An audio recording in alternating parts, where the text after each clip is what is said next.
সংবাদ প্রকাশের মাত্র দুদিনের মাথায় বদলে যেতে শুরু করে দৃশ্যপট। উন্মুক্ত টয়লেট হিসেবে ব্যবহৃত সেই স্থানে এখন বসানো হয়েছে দুটি ঝকঝকে পরিষ্কার ও পরিবেশসম্মত ভ্রাম্যমাণ টয়লেট। ফলে প্রয়োজনীয় স্যানিটেশন সুবিধা পাচ্ছেন সাধারণ মানুষ এবং বন্ধ হয়েছে প্রকাশ্যে মূত্রত্যাগের প্রবণতা। সরেজমিনে দেখা গেছে, ঢাকা উত্তর সিটি কর্পোরেশনের কর্মীরা নিয়মিত পানি দিয়ে পরিষ্কার করছেন টয়লেটের আশেপাশের এলাকা। দুর্গন্ধমুক্ত রাখতে ও পরিচ্ছন্নতা নিশ্চিত করতে সেখানে রাখা হয়েছে পানিবাহী একটি গাড়ি। টয়লেটের পানি সরবরাহ শেষ হয়ে গেলে ওই গাড়ি থেকেই পুনরায় পানি সরবরাহ করা হয়। স্থানীয়রা বলছেন, আগে যেখানে নাক চেপে হেঁটে যেতে হতো, এখন সেখানে অনেকটাই স্বস্তির পরিবেশ ফিরে এসেছে। দর্শনার্থীরাও এই উদ্যোগকে ইতিবাচক হিসেবে দেখছেন। তাদের মতে, জাতীয় সংসদ ভবনের মতো একটি গুরুত্বপূর্ণ স্থানে সৌন্দর্য ও পরিবেশ রক্ষায় এমন উদ্যোগ আরও আগেই নেওয়া উচিত ছিল। দীর্ঘদিন ধরে প্রয়োজনীয় গণশৌচাগারের অভাবে সংসদ ভবনের দক্ষিণ প্লাজার সামনের দেয়াল ঘেঁষা এলাকা পরিণত হয়েছিল এক ধরনের উন্মুক্ত টয়লেটে। এতে শুধু পরিবেশ দূষণ নয়, নষ্ট হচ্ছিল দেশের গুরুত্বপূর্ণ এই স্থাপনার সৌন্দর্যও।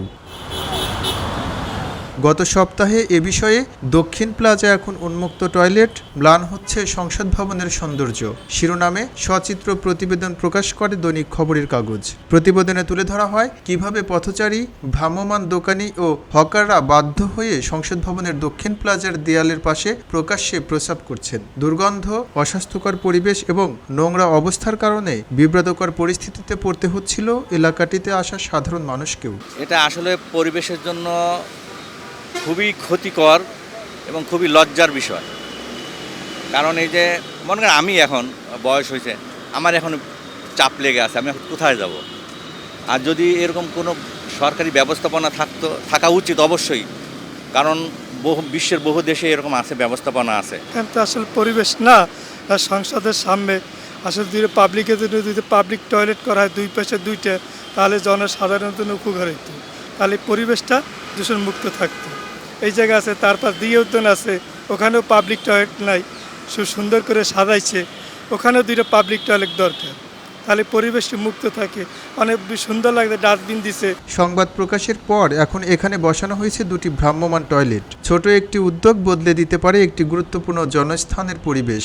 সংসদ ভবনের দক্ষিণ প্লাজায় ভ্রাম্যমাণ টয়লেট স্থাপন তারই একটি উদাহরণ। এখন প্রয়োজন এই পরিচ্ছন্নতা ধরে রাখা এবং রাজধানীর অন্যান্য এলাকাতেও এমন কার্যকর উদ্যোগ ছড়িয়ে দেয়া। এম রহমান, খবরের কাগজ, ঢাকা।